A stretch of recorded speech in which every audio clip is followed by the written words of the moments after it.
मेरे प्यारे देशवासियों, नमस्कार। आज फिर एक बार मन की बात के माध्यम से आप सभी कोटि-कोटि मेरे परिवारजनों से मिलने का अवसर मिला है। मन की बात में आप सबका स्वागत है। कुछ दिन पहले देश ने एक ऐसी उपलब्धि हासिल की है जो हम सभी को प्रेरणा देती है। भारत के सामर्थ्य के प्रति एक नया विश्वास जगाती है। आप लोग क्रिकेट के मैदान पर टीम इंडिया के किसी बैट्समैन की सेंचुरी सुनकर खुश होते होंगे, लेकिन भारत ने एक और मैदान में सेंचुरी लगाई है और वो बहुत विशेष है।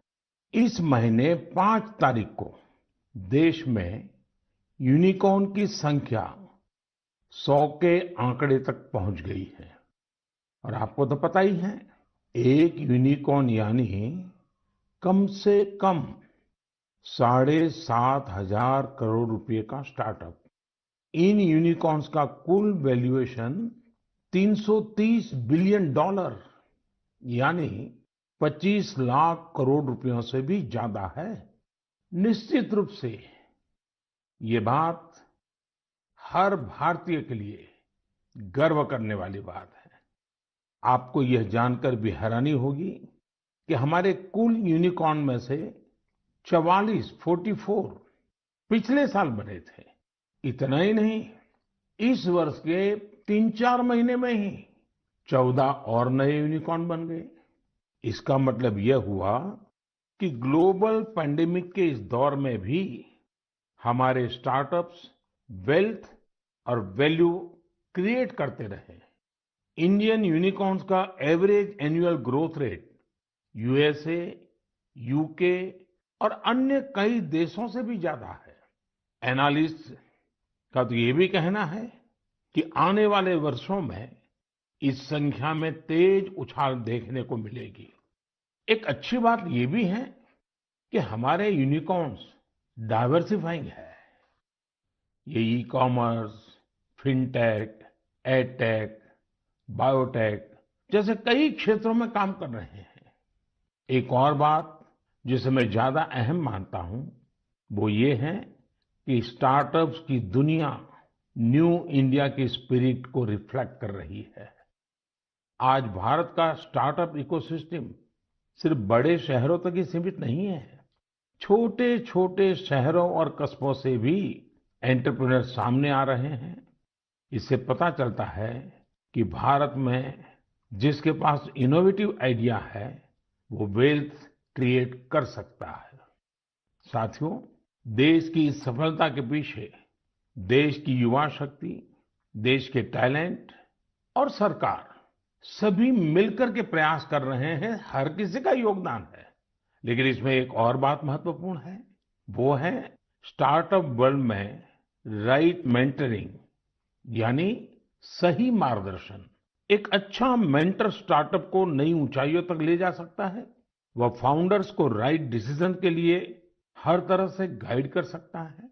मुझे इस बात का गर्व है कि भारत में ऐसे बहुत से मेंटर्स हैं जिन्होंने स्टार्टअप्स को आगे बढ़ाने के लिए खुद को समर्पित कर दिया है।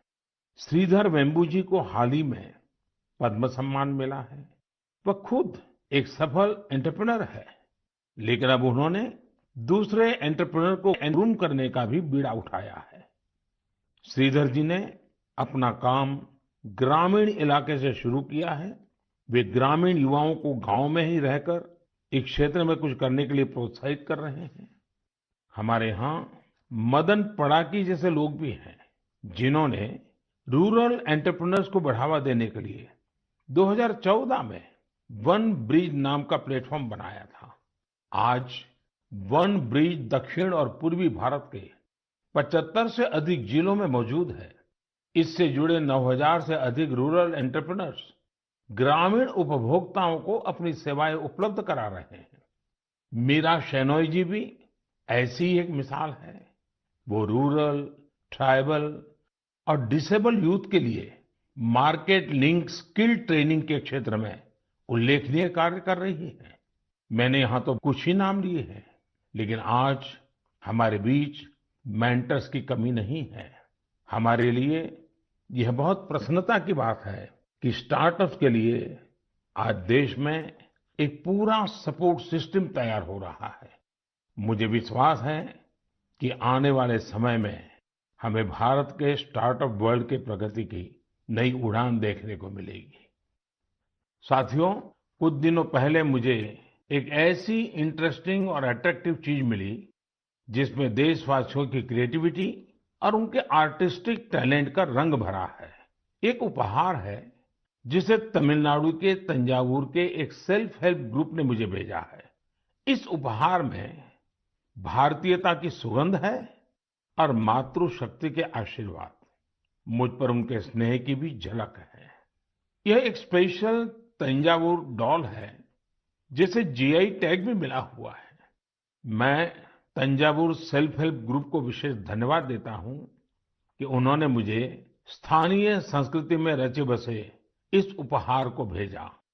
वैसे साथियों, ये तंजावुर डॉल जितनी खूबसूरत होती है, उतनी ही खूबसूरती से ये महिला सशक्तिकरण की नई गाथा भी लिख रही है। तंजावुर में महिलाओं के सेल्फ हेल्प ग्रुप्स के स्टोर और कियोस्क भी खुल रहे हैं। इसकी वजह से कितने ही गरीब परिवारों की जिंदगी बदल गई है। ऐसे कियोस्क और स्टोर्स की सहायता से महिलाएं अब अपने प्रोडक्ट ग्राहकों को सीधे बेच पा रही हैं। इस पहल को तारगईगल कई विनई पोरुत्कल वीरप्पनई अंगाड़ी नाम दिया गया है। खास बात यह है कि इस पहल से 22 सेल्फ हेल्प ग्रुप जुड़े हुए हैं। आपको ये भी जानकर अच्छा लगेगा कि महिला सेल्फ हेल्प ग्रुप्स, महिला स्वयं सहायता समूह के ये स्टोर तंजावुर में बहुत ही प्राइम लोकेशन पर खुले हैं। इनकी देखरेख की पूरी जिम्मेदारी भी महिलाएं उठा रही हैं। ये महिला self help group Thanjavur doll और ब्रोंज लैंप जैसे जीआई प्रोडक्ट के अलावा खिलौने, मेट और आर्टिफिशियल ज्वेलरी भी बनाते हैं। ऐसे स्टोर की वजह से जीआई प्रोडक्ट्स के साथ साथ हैंडीक्राफ्ट के प्रोडक्ट की बिक्री में भी काफी तेजी देखने को मिली है। इस मुहिम की वजह से न केवल कारीगरों को बढ़ावा मिला है, बल्कि महिलाओं की आमदनी बढ़ने से उनका सशक्तिकरण भी हो रहा है। मेरा मन की बात के श्रोताओं से भी एक आग्रह है, आप अपने क्षेत्रों में ये पता लगाएं कि कौन से महिला सेल्फ हेल्प ग्रुप काम कर रहे हैं। उनके प्रोडक्ट्स के बारे में भी आप जानकारी जुटाएं और ज्यादा से ज्यादा इन उत्पादों को उपयोग में लाएं। ऐसा करके आप सेल्फ हेल्प ग्रुप की आय बढ़ाने में तो मदद करेंगे ही, आत्मनिर्भर भारत अभियान को भी गति देंगे। साथियों, हमारे देश में कई सारी भाषाओं, लिपियां और बोलियों का समृद्ध खजाना है। अलग अलग क्षेत्रों में अलग अलग पहनावा, खान पान और संस्कृति, ये हमारी पहचान है। ये डाइवर्सिटी, ये विविधता एक राष्ट्र के रूप में हमें अधिक सशक्त करती है और एकजुट रखती है। इसी से जुड़ा एक बेहद प्रेरक उदाहरण है एक बेटी कल्पना का, जिसे मैं आप सभी के साथ साझा करना चाहता हूँ। उनका नाम कल्पना है, लेकिन उनका प्रयास एक भारत श्रेष्ठ भारत की सच्ची भावना से भरा हुआ है। दरअसल कल्पना ने हाल ही में कर्नाटका में अपनी 10वीं की परीक्षा पास की है। लेकिन उनकी सफलता की बेहद खास बात यह है कि कल्पना को कुछ समय पहले तक कन्नड़ा भाषा ही नहीं आती थी। उन्होंने न सिर्फ 3 महीने में कन्नड़ा भाषा सीखी, बल्कि 92 नंबर भी मिला करके दिखाए। आपको ये जानकर हैरानी हो रही होगी, लेकिन ये सच है। उनके बारे में और भी कई बातें ऐसी हैं जो आपको हैरान भी करेगी और प्रेरणा भी देगी। कल्पना मूल रूप से उत्तराखंड के जोशीमठ की रहने वाली है। वे पहले टीबी से पीड़ित रही थी और जब वे तीसरी कक्षा में थी, तभी उनकी आंखों की रोशनी भी चली गई थी। लेकिन कहते हैं ना, जहां चाह वहां राह। कल्पना बाद में मैसूरू की रहने वाली प्रोफेसर तारामूर्ति के संपर्क में आई, जिन्होंने न सिर्फ उन्हें प्रोत्साहित किया बल्कि हर तरह से उनकी मदद भी की। आज वो अपनी मेहनत से हम सब के लिए एक उदाहरण बन गई है। मैं कल्पना को उनके हौसले के लिए बधाई देता हूँ। इसी तरह हमारे देश में कई ऐसे लोग भी हैं जो देश की भाषाई विविधता को मजबूत करने का काम कर रहे हैं। ऐसे ही एक साथी हैं पश्चिम बंगाल में पुरुलिया के श्रीपति टूडू जी। टूडू जी पुरुलिया की सिद्धो कानो बिरसा यूनिवर्सिटी में संथाली भाषा के प्रोफेसर हैं। उन्होंने संथाली समाज के लिए उनकी अपनी ओल चिकी लिपि में देश के संविधान की कॉपी तैयार की है। श्रीपति टूडू जी कहते हैं कि हमारा संविधान हमारे देश के हर एक नागरिक को उनके अधिकार और कर्तव्य का बोध कराता है। इसलिए प्रत्येक नागरिक को इससे परिचित होना जरूरी है। इसलिए उन्होंने संथाली समाज के लिए उनकी अपनी लिपि में संविधान की कॉपी तैयार करके भेंट सौगात के रूप में दी है। मैं श्रीपति जी की सोच और उनके प्रयासों की सराहना करता हूँ। ये एक भारत श्रेष्ठ भारत की भावना का जीवंत उदाहरण है। इस भावना को आगे बढ़ाने वाले ऐसे बहुत से प्रयासों के बारे में आपको एक भारत श्रेष्ठ भारत की वेबसाइट पर भी जानकारी मिलेगी। यहाँ आपको खान-पान, कला, संस्कृति, पर्यटन समेत ऐसे कई विषयों पर एक्टिविटीज के बारे में पता चलेगा। आप इन एक्टिविटीज में हिस्सा भी ले सकते हैं। इससे आपको अपने देश के बारे में जानकारी भी मिलेगी और आप देश की विविधता को महसूस भी करेंगे। मेरे प्यारे देशवासियों, इस समय हमारे देश में उत्तराखंड के 4 धाम की पवित्र यात्रा चल रही है। 4 धाम और खासकर केदारनाथ में हर दिन हजारों की संख्या में श्रद्धालु वहां पहुंच रहे हैं। लोग अपनी 4 धाम यात्रा के सुखद अनुभव शेयर कर रहे हैं। लेकिन मैंने ये भी देखा कि श्रद्धालु केदारनाथ में कुछ यात्रियों द्वारा फैलाई जा रही गंदगी की वजह से बहुत दुखी भी है। सोशल मीडिया पर भी कई लोगों ने अपनी बात रखी है। हम पवित्र यात्रा में जाएं और वहां गंदगी का ढेर हो, ये ठीक नहीं। लेकिन साथियों, इन शिकायतों के बीच कई अच्छी तस्वीरें भी देखने को मिल रही हैं। जहां श्रद्धा है, वहां सृजन और सकारात्मकता भी है। कई श्रद्धालु ऐसे भी हैं जो बाबा केदार के धाम में दर्शन पूजन के साथ-साथ स्वच्छता की साधना भी कर रहे हैं। कोई अपने ठहरने के स्थान के पास सफाई कर रहा है, तो कोई यात्रा मार्ग से कूड़ा कचरा साफ कर रहा है। स्वच्छ भारत अभियान की टीम के साथ मिलकर कई संस्थाएं और स्वयंसेवी संगठन भी वहां काम कर रहे हैं। साथियों, हमारे यहाँ जैसे तीर्थ यात्रा का महत्व होता है, वैसे ही तीर्थ सेवा का भी महत्व बताया गया है। और मैं तो ये भी कहूंगा, तीर्थ सेवा के बिना तीर्थ यात्रा भी अधूरी है। देवभूमि उत्तराखंड में से कितने ही लोग हैं जो स्वच्छता और सेवा की इस साधना में लगे हुए हैं। रुद्रप्रयाग के रहने वाले श्रीमान मनोज बैंजवाल जी से भी आपको बहुत प्रेरणा मिलेगी। मनोज जी ने पिछले 25 वर्षों से पर्यावरण की देखरेख का बीड़ा उठा रखा है। वो स्वच्छता की मुहिम चलाने के साथ ही पवित्र स्थलों को प्लास्टिक मुक्त करने में भी जुटे रहते हैं।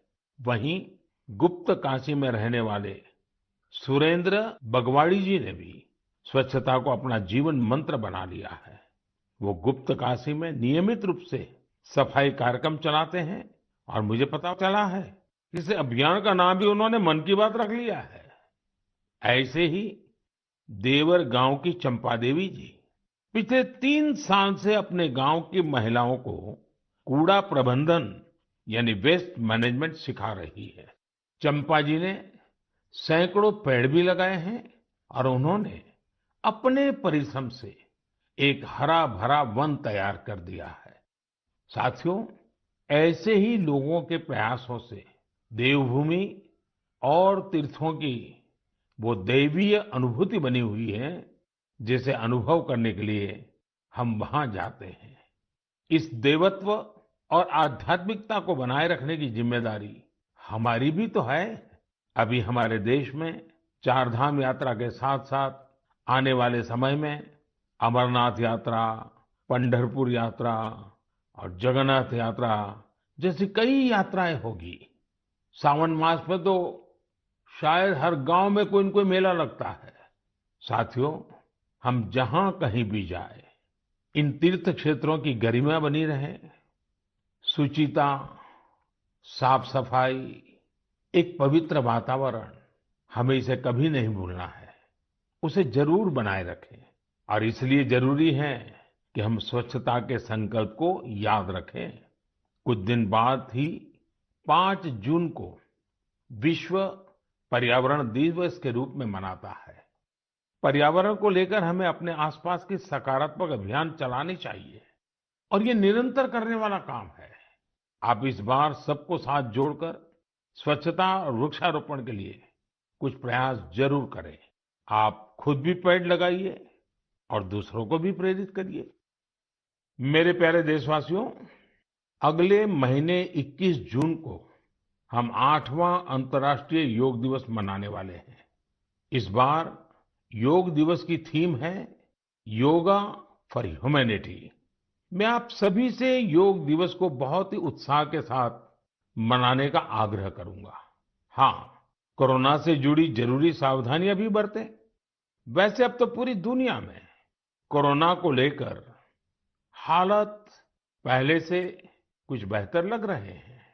अधिक से अधिक वैक्सीनेशन कवरेज की वजह से अब लोग पहले से कहीं ज्यादा बाहर भी निकल रहे हैं। इसलिए पूरी दुनिया में योग दिवस को लेकर काफी तैयारियां भी देखने को मिल रही हैं।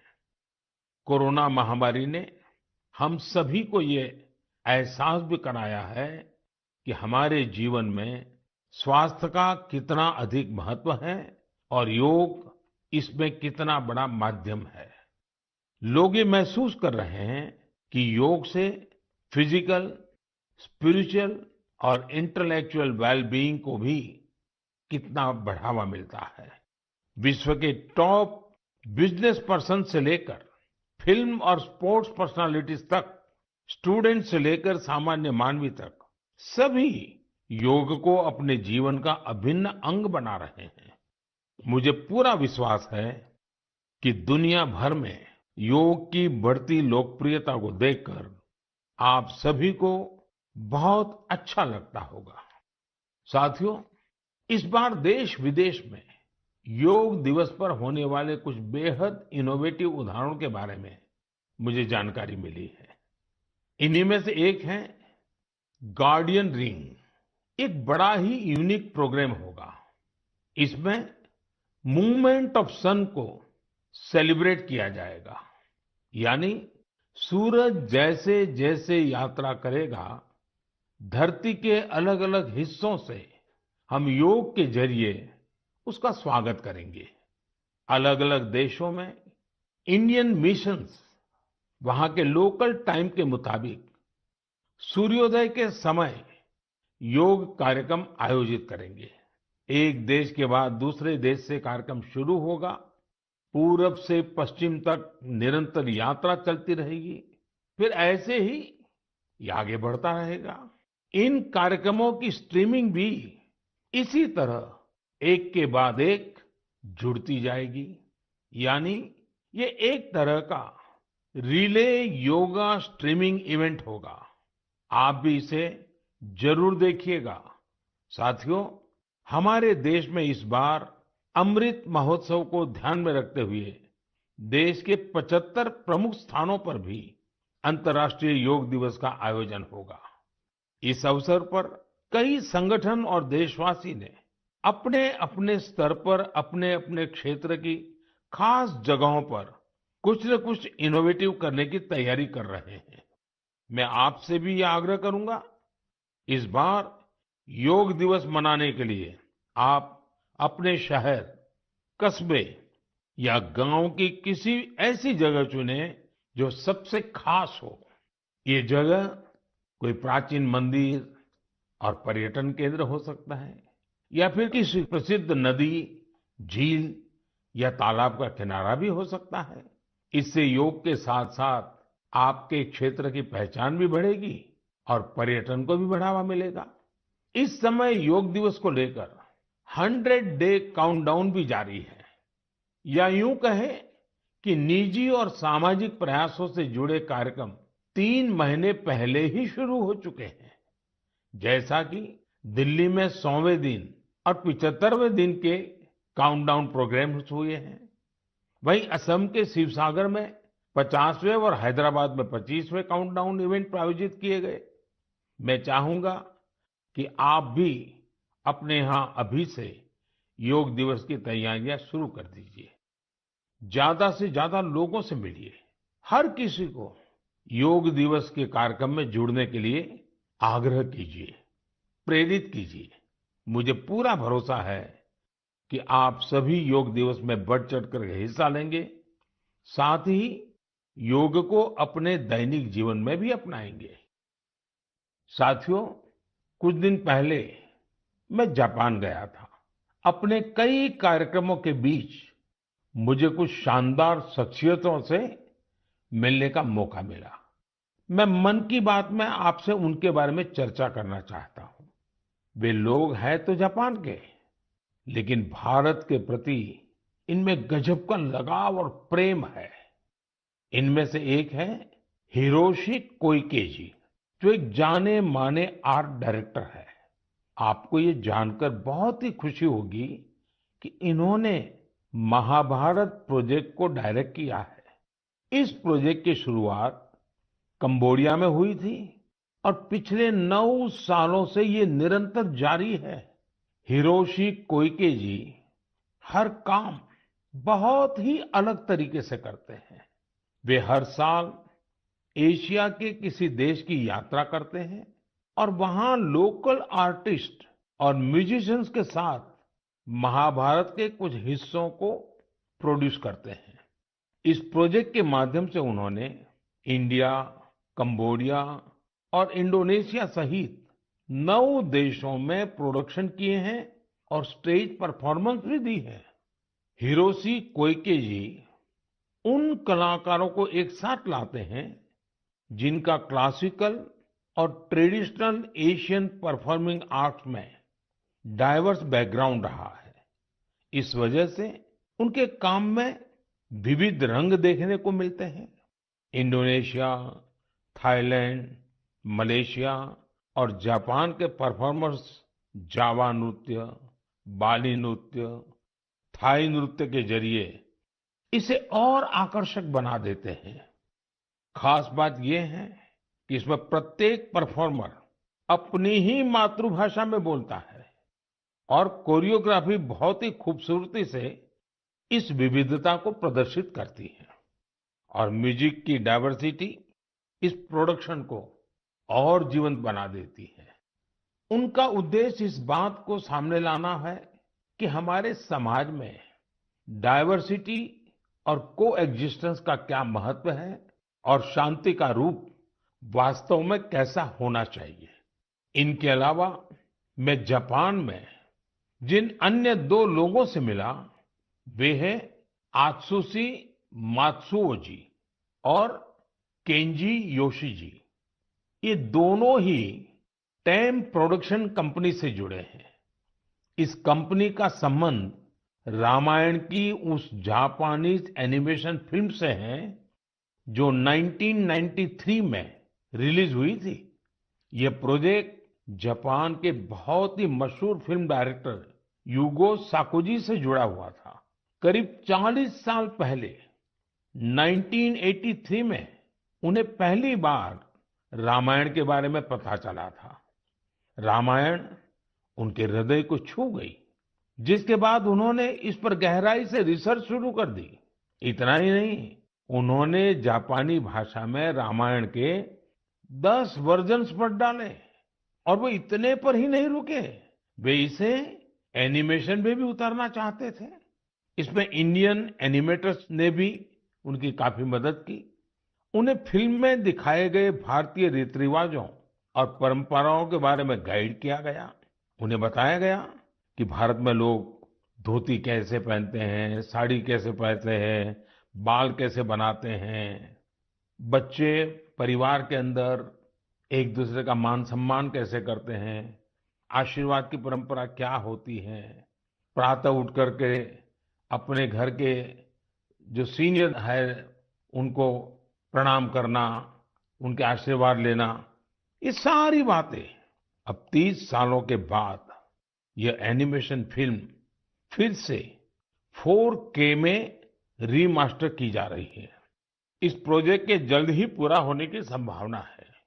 हमसे हजारों किलोमीटर दूर जापान में बैठे लोग जो न हमारी भाषा जानते हैं, जो न हमारी परंपराओं के बारे में उतना जानते हैं, उनका हमारी संस्कृति के लिए समर्पण, ये श्रद्धा, ये आदर बहुत ही प्रशंसनीय है।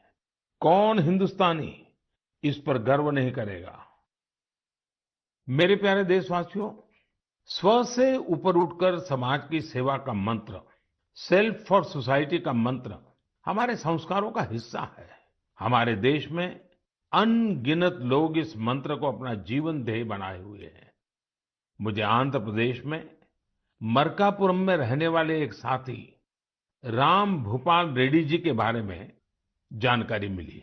आप जानकर हैरान रह जाएंगे कि राम भूपाल रेड्डी जी ने रिटायरमेंट के बाद मिलने वाली अपनी सारी कमाई बेटियों की शिक्षा के लिए दान कर दी है। उन्होंने करीब करीब 100 बेटियों के लिए सुकन्या समृद्धि योजना के तहत खाते खुलवाए और उसमें अपने 25 लाख से ज्यादा रुपए जमा करवा दिए। ऐसे ही सेवा का एक और उदाहरण यूपी में आगरा के कचौरे गांव का है। काफी साल से इस गांव में मीठे पानी की किल्लत थी। इस बीच गांव के एक किसान कुंवर सिंह को गांव से 6-7 किलोमीटर दूर अपने खेत में मीठा पानी मिल गया। ये उनके लिए बहुत खुशी की बात थी। उन्होंने सोचा क्यों न इस पानी से बाकी सभी गांव वासियों की भी सेवा की जाए। लेकिन खेत से गांव तक पानी ले जाने के लिए 30-32 लाख रुपए चाहिए थे। कुछ समय बाद कुंवर सिंह के छोटे भाई श्याम सिंह सेना से रिटायर होकर गांव आए तो उन्हें ये बात पता चली। उन्होंने रिटायरमेंट पर मिली अपनी सारी धनराशि इस काम के लिए सौंप दी और खेत से गांव तक पाइपलाइन बिछाकर गांव वालों के लिए मीठा पानी पहुंचाया। अगर लगन हो, अपने कर्तव्यों के प्रति गंभीरता हो, तो एक व्यक्ति भी कैसे पूरे समाज का भविष्य बदल सकता है, ये प्रयास इसकी बड़ी प्रेरणा है। हम कर्तव्य पथ पर चलते हुए ही समाज को सशक्त कर सकते हैं, देश को सशक्त कर सकते हैं। आजादी के इस अमृत महोत्सव में यही हमारा संकल्प होना चाहिए और यही हमारी साधना भी होनी चाहिए और जिसका एक ही मार्ग है, कर्तव्य, कर्तव्य और कर्तव्य। मेरे प्यारे देशवासियों, आज मन की बात में हमने समाज से जुड़े कई महत्वपूर्ण विषयों पर चर्चा की। आप सब अलग अलग विषयों से जुड़े महत्वपूर्ण सुझाव मुझे भेजते हैं और उन्हीं के आधार पर हमारी चर्चा आगे बढ़ती है। मन की बात के अगले संस्करण के लिए अपने सुझाव भेजना भी मत भूलिएगा। इस समय आजादी के अमृत महोत्सव से जुड़े जो कार्यक्रम चल रहे हैं, जिन आयोजन में आप शामिल हो रहे हैं, उनके बारे में भी मुझे जरूर बताइए। नमो ऐप और माय गॉव पर मुझे आपके सुझावों का इंतजार रहेगा। अगली बार हम एक बार फिर मिलेंगे, फिर से देशवासियों से जुड़े ऐसे ही विषयों पर बातें करेंगे। आप अपना ख्याल रखिए और अपने आसपास सभी जीव जंतुओं का भी ख्याल रखिए। गर्मियों के इस मौसम में आप पशु पक्षियों के लिए खाना पानी देने का अपना मानवीय दायित्व भी निभाते रहें। ये जरूर याद रखिएगा। तब तक के लिए बहुत बहुत धन्यवाद।